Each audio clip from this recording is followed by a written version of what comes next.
नमस्कार विद्यार्थी मित्रांनो, आज आपण इयत्ता 8वी गणित यामधील सराव संच 14.1 पाहणार आहोत। पहिला प्रश्न बघूया। चक्रवाढ व्याजाने येणारी रास व चक्रवाढ व्याज काढा। आता या ठिकाणी हा तक्ता दिलेला आहे। या ठिकाणी आपल्याला पहिलं उदाहरण बघायचं आहे। पहिल्या उदाहरणासाठी आपल्याला मुद्दल दिलेली आहे, दर दिलेला आहे आणि मुदत दिलेली आहे। तर या ठिकाणी मुद्दल आपल्याला दिलेली 2000 रुपये, दर दिलेला आहे आपल्याला 5 आणि मुदत दिलेली आपल्याला 2 वर्ष। यानुसार आपल्याला त्याची रास काढायची आहे आणि चक्रवाढ व्याज काढायचं आहे। बघा आता आपण या प्रकारे हे उदाहरण सोडवू शकतो।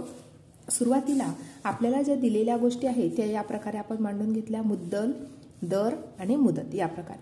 आता आपल्याला काढायचे चक्रवाढ व्याज, म्हणून त्यासाठी आपण या प्रकारे सूत्र मांडून घेणार। म्हणून A बरोबर P कंसात 1 अधिक R छेद 100 त्याचा घातांक n।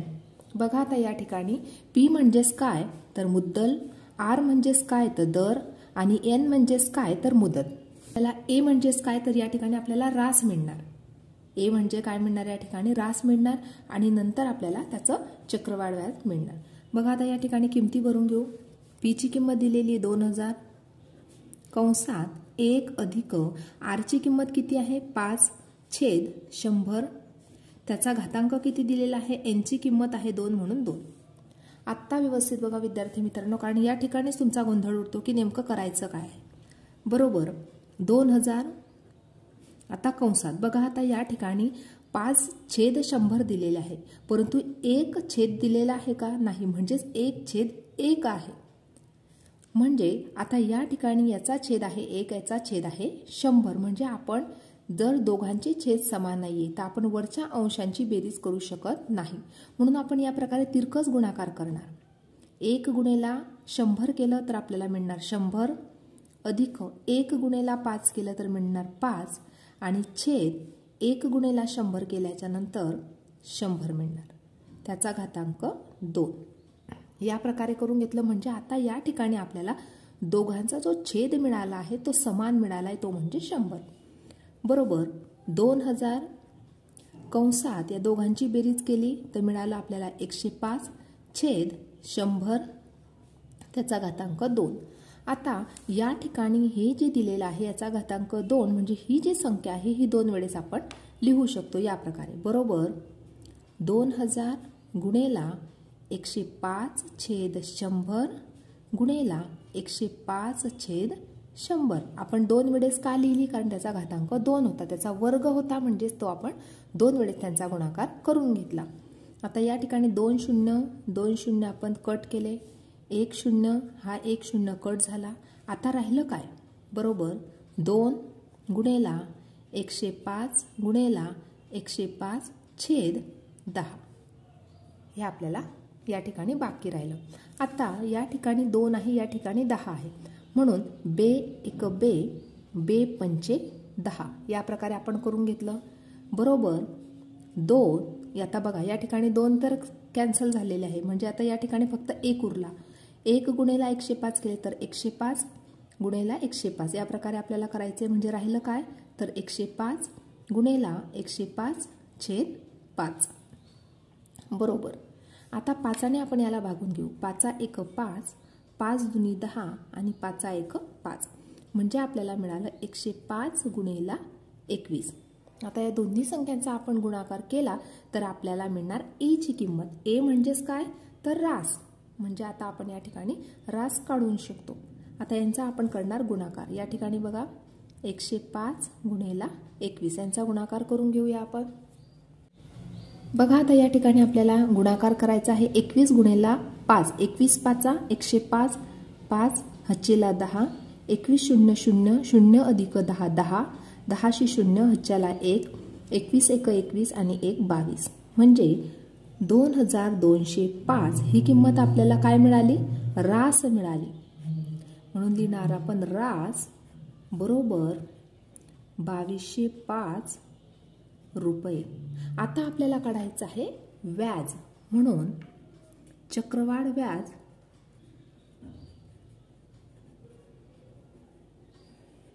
बरोबर रास वजा मुद्दल, रासमधून आपण जर मुद्दल वजा केली तर आपल्याला मिळणार चक्रवाढ व्याज.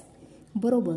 आता या ठिकाणी रास आहे 2205 वजा मुद्दल दिलेली आहे 2000, यांची वजाबाकी केली तर 205 रुपये आपल्याला काय मिळालं तर चक्रवाढ व्याज. अशा प्रकारे या ठिकाणी चक्रवाढ व्याज पण सुद्धा मिळालं आपल्याला आणि या ठिकाणी रास सुद्धा मिळाली. अशा प्रकारे आपण हे कॅल्क्युलेशन करून या प्रकारे उदाहरण सोडवू शकतो.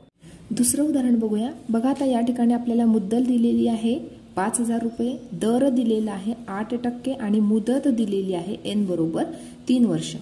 मुद्दलसाठी P शब्द आहे, दर म्हणजे R आणि मुदत म्हणजेच n आहे. आता या ठिकाणी आपल्याला सुरुवातीला रास काढून घेण्याचे सूत्र आपल्याला माहित आहे. A बरोबर P कंसात 1 अधिक R छेद 100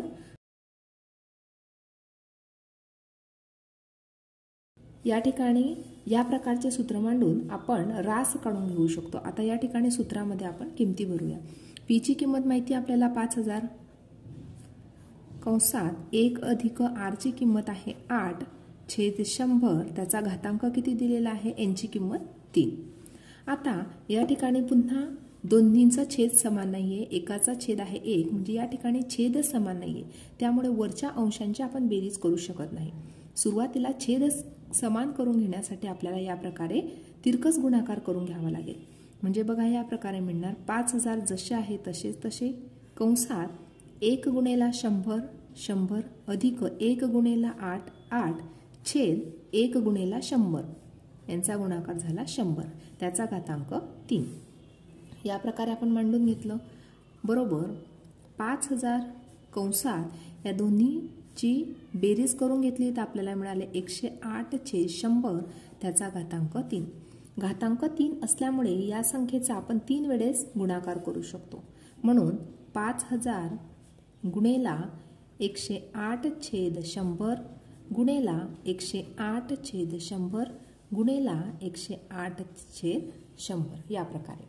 आता जे शून्य कॅन्सल होण्यासारखे असतील त्यांना आपण कॅन्सल करून घेऊ शकतो या प्रकारे. बघा आता या ठिकाणी 2 0 2 0 कॅन्सल, 1 0 1 0 कॅन्सल. आता ह्या 5 आणि ह्या 10ला भागाकार करू शकतो. 5 1 5 5 2 10. शिल्लक काय राहिलं बघा 108 गुणेला 108 गुणेला 108 छेद 2 गुणेला 100. आता ह्या 2 आपण ह्या 108ला भागू शकतो. बे 1 बे, बे 5 10, बे 4 8. आत्ता बघा या ठिकाणी 54 गुणेला 108 गुणेला 108 छेद 100 राहिले. आता 108 छेद 100 मग आपल्याला 100 जर कॅन्सल करायचे असतील तर आपण या ठिकाणी दशांश चिन्ह लावू शकतो. म्हणजे 108 छेद 100 म्हणजेच काय या प्रकारे सुद्धा आपण लिहू शकतो. 108 छेद 100 म्हणजेच 1.08. या प्रकारे या ठिकाणी 2 शून्य होते म्हणून उजवीकडून डावीकडे 1 2 2 डिजिटच्या नंतर या ठिकाणी आपण दशांश चिन्ह लावून घेतलं. म्हणून मिळाला आपल्याला 54 गुणेला 108 गुणेला 1.08 या प्रकारे. जर आपण या तिन्ही संख्यांचा गुणाकार केला तर आपल्याला या ठिकाणी 6298.56 रुपये ही आपल्याला मिळाली रास. आता रास काढल्याच्या नंतर आपल्याला काढायचे चक्रवाढ व्याज. म्हणून लिहिणार आपण चक्रवाढ व्याज इक्वल टू बरोबर रास वजा मुद्दल. आता या ठिकाणी आपल्याला रास माहित आहे 6298.56 वजा मुद्दल किती आहे, मुद्दल आहे 5000 रुपये. दोन्ही संख्यांची जर वजाबाकी केली तर आपल्याला 1298.56 रुपये ही मिळणार आपल्याला व्याज किंवा त्याला आपण चक्रवाढ व्याज सुद्धा म्हणतो. अशा प्रकारे या ठिकाणी आपण रास शोधून काढले आणि त्याचबरोबर व्याज सुद्धा शोधून काढलं. उदाहरण बघूया. या ठिकाणी आपल्याला मुद्दल दिलेला आहे 4000 रुपये, दर दिलेला आहे 7.5% आणि मुदत दिलेली आहे 2 वर्षे. या ठिकाणी पी आर आणि एन ची व्हॅल्यू आपल्याला दिलेली आहे. आता आपल्याला रास काढायची आहे म्हणून या ठिकाणी आपण ए बरोबर पी कंसात 1 अधिक r छेद 100 त्याचा घातांक n. या प्रकारे सूत्र मांडून घेतलं. बरोबर पीची किंमत दिलेली आहे आपल्याला 4000 म्हणून 4000 मांडून घेतलं. कंसात 1 अधिक आरची किंमत आहे 7.5 छेद 100 त्याचा घातांक 2. या प्रकारे आपण मांडून घेतलं. आता बघा या ठिकाणी 4000 जसे आहे तसे लिहून घेतले. या ठिकाणी याचा घातांक 100 आहे, याचा छेद 100 आहे. याचा छेद आपल्याला दिलेला नाही म्हणून याचा छेद 1 आहे. आता दोन्ही या ठिकाणी दोन्ही जे अपूर्णांक दिलेले आहे याचे छेद समान नाहीये, म्हणून छेद समान करण्यासाठी आपण या प्रकारे तिरकस गुणाकार करून घेऊ. म्हणून 1 गुणेला 100 100 अधिक 1 गुणेला 7.5 तर 7.5 छेद 1 गुणेला 100 100 त्याचा घातांक 2. आता या ठिकाणी छेद तर समान झाले म्हणून अंशांची आपण बेरीज करून घेऊ. बरोबर 4000 कंसात 107.5 छेद 100 त्याचा घातांक 2. बरोबर आता या ठिकाणी 4000 गुणेला याचा घातांक 2 आहे म्हणून ही संख्या आपण 2 वेळेस मांडून घेतली. 107.5 छेद 100 गुणेला 107.5 छेद 100.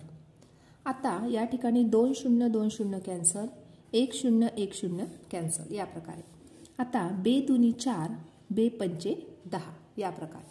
आता काय उरलं तर 2 गुणेला 107.5 गुणेला 107.5 भागिला 5. आता आपण 5 ने 107.5 ला भागून घेऊ. 5 1 5 5 दुनी 10 5 1 5 2 राहिले दशांशचिन्ह 5 5 25 म्हणजे 2 गुणेला 107.5 गुणेला 21.5 या तिन्ही संख्यांचा आपण गुणाकार करून घेऊ. गुणाकार केल्याच्या नंतर आपल्याला या ठिकाणी 4622.5 रुपये ही आपल्याला मिळाली रास. आता रास मिळाल्याच्या नंतर आपल्याला काढायचे चक्रवाढ व्याज.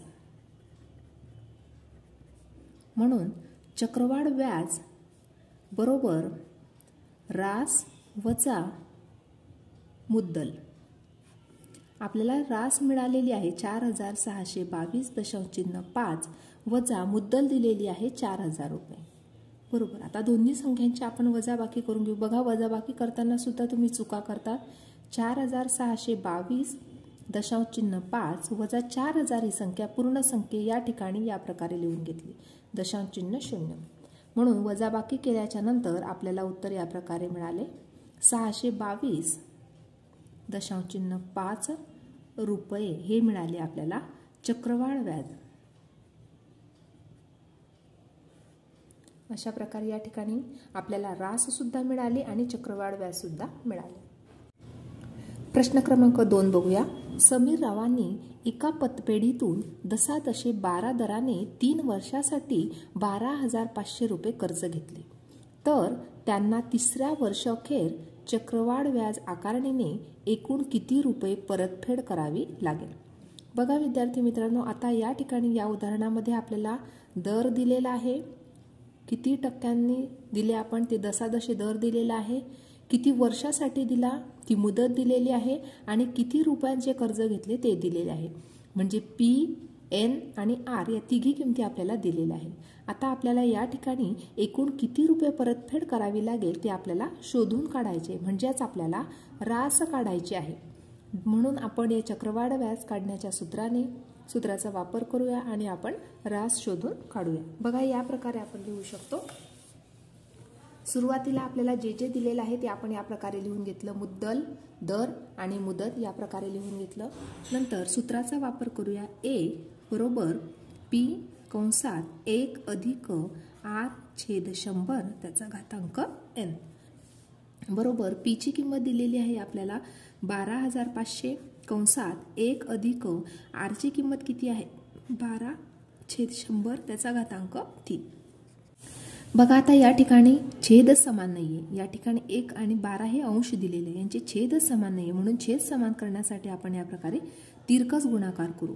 म्हणून 12,500 कंसात 1 गुणेला 100 100 अधिक 1 गुणेला 12 12 छेद 100 त्याचा घातांक 3. बरोबर 12,500 कंसात 112/100 त्याचा घातांक 3. आता या ठिकाणी त्याचा घातांक 3 दिलेला आहे म्हणून या संख्यांचे आपण 3 वेळेस गुणाकार करून घेऊ. बरोबर 12,500 गुणिला 112/100 गुणिला 112/100 गुणिला 112/100. आता या ठिकाणी 2 शून्य आपण कॅन्सल करून घेतले. नंतर आता या ठिकाणी 100 ही संख्या आलेली आहे, या ठिकाणी 125 ही संख्या आलेली आहे. म्हणून आपण जर या संख्येला 5ने भागून घेतलं तर या ठिकाणी 5 दुनी 10, 5 शून्य 0. या ठिकाणी 5 दुनी 10 राहिले 2, 5 5 25. पुन्हा 5ने भागून घेतलं तर 5 चोक 20 आणि 5 5 25. म्हणजे काय मिळालं आपल्याला, तर 5 गुणिला 112 गुणिला 112 गुणिला 112 छेद 4 गुणिला 100. बरोबर 4ने आपण 112ला भागून घेऊया. 4 1 4, 4 4 दुनी 8, 9 10 11 राहिले 3, 4 8 32. म्हणजे 5 गुणिला 28 गुणिला 112 गुणिला, बघा आता या ठिकाणी 112/100 आहे म्हणून आपण दशांश चिन्हाचा वापर करून 1.12 या प्रकारे त्याला मांडू शकतो. जर चारही संख्यांचा जर आपण गुणाकार केला तर या ठिकाणी आपल्याला 17,561.60 रुपये हे आपल्याला एकूण रक्कम म्हणजेच आपल्याला मिळाली रास. म्हणून आपण लिहिणार चक्रवाढ व्याज आकारणीने एकूण 17,561.60 रुपये परतफेड करावी लागेल. अशा प्रकारे या ठिकाणी हा प्रश्न 2 पूर्ण झालेला आहे. उदाहरण क्रमांक 3 बघूया. शलाखाने व्यवसाय सुरू करण्यासाठी दशादशे 10.1/2 दराने 8,000 रुपये कर्ज घेतले. तर 2 वर्षानंतर कर्ज परतफेड करताना चक्रवाढ व्याज आकारणीने तिला किती व्याज भरावे लागेल. आता या ठिकाणी या उदाहरणामध्ये आपल्याला मुद्दल दिलेली आहे, दर दिलेला आहे आणि मुदत दिलेली आहे. आता आपल्याला या ठिकाणी रास सुद्धा काढावे लागेल. रास काढल्याच्या नंतर आपल्याला त्यासाठी लागणारे किती व्याज आहे, किती व्याज तिला भरावे लागेल हे आपल्याला शोधून काढावे लागेल. आता आपण सुरुवातीला रास काढून घेऊया किंवा एकूण खर्च किती लागला तो काढून घेऊया आणि त्यानंतर आपण व्याज काढणार आहोत. बघा आता या प्रकारे आपण लिहून घेतलं, मुद्दल, दर आणि मुदत लिहून घेतलं. त्यानंतर या ठिकाणी ए बरोबर पी कंसात 1 अधिक r/100 त्याचा घातांक n या सूत्राचा वापर करून आपण एकूण किंमत किती लागली किंवा रास किती लागली ते शोधून काढूया. पी ची किंमत दिलेली आहे 8,000 रुपये. 1 अधिक r ची किंमत किती दिली आहे 10.1/2 म्हणजेच किती, तर बघा या ठिकाणी 2 गुणिला 10 20, 20 अधिक 1 21 म्हणजे या ठिकाणी 21/2% आहे. म्हणून आर ची किंमत आपण या प्रकारे लिहिणार 21/2. हा जो 100 दिलेला आहे तो जसा आहे तसा छेद 21ला छेद म्हणून लिहिणार. त्याचा घातांक n ची किंमत दिलेली आहे 2. या प्रकारे आपण मांडून घेतलं. हे व्यवस्थित लक्षात ठेवायचे विद्यार्थी मित्रांनो, कारण या ठिकाणी तुम्हाला वाटेल 2 ही संख्या कुठे लिहिणार, तर ती 100ला गुणिलाच लिहायची आहे. बरोबर 8,000 कंसात आता या ठिकाणी 1 अधिक 21/200 त्याचा घातांक 2 बरोबर 8,000. या ठिकाणी सुद्धा छेद समान नाही म्हणून या ठिकाणी 1 हा छेद घेतला. तिरकस गुणाकार करून घेऊ आणि छेद समान करून घेऊया. 200 गुणिला 1 200 अधिक 1 गुणिला 21 21 छेद 1 गुणिला 200 200 त्याचा घातांक 2 बरोबर 8,000. दोन्ही संख्यांची आपण अंशांची बेरीज करून घेतली तर या ठिकाणी मिळालं आपल्याला 221 छेद 200 त्याचा घातांक 2 बरोबर 8,000. आता या ठिकाणी याचा घातांक 2 आहे म्हणून ही संख्या आपण 2 वेळेस मांडून घेतली. गुणेला 221 छेद 200 गुणेला 221 छेद 200. या ठिकाणी 2 0 कॅन्सल. या ठिकाणी 1 0 कॅन्सल. आता राहिलं काय, तर बे 1 बे, बे चोक 8 बरोबर 4 गुणेला 221 गुणेला आता या ठिकाणी 221 छेद 20 आहे म्हणून लिहून घेतलं 221 छेद 20. पुन्हा या ठिकाणी 4 1 4 4 5 20 या प्रकारे म्हणजे 221 गुणेला 221 छेद 5 बरोबर आता आपण जर या दोन्ही संख्यांचा गुणाकार केला आणि भागीला 5 केले तर या ठिकाणी आपल्याला 9,768.5 रुपये एवढा आपल्याला मिळणार रास। ही काय मिळणार आपल्याला? रास मिळणार। आपल्याला काय काढायचे आहे? एकूण किती व्याज भरावे लागेल ते शोधून काढायचे आहे। म्हणून आपण लिहिणार म्हणून चक्रवाढ व्याज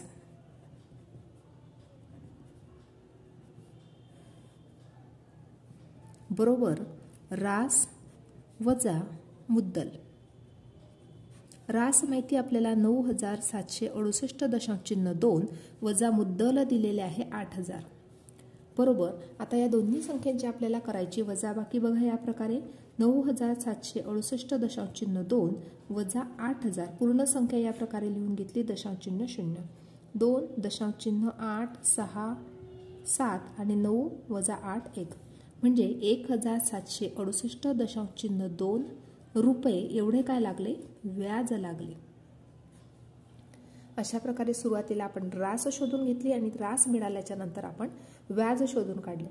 अशा प्रकारे आज आपण सराव संच 14.1 पूर्णपणे सोडवलेला आहे। आजचा व्हिडिओ कसा वाटला ते नक्की कमेंट करून कळवा आणि व्हिडिओला लाईक शेअर आणि सबस्क्राईब करायला विसरू नका मित्रांनो।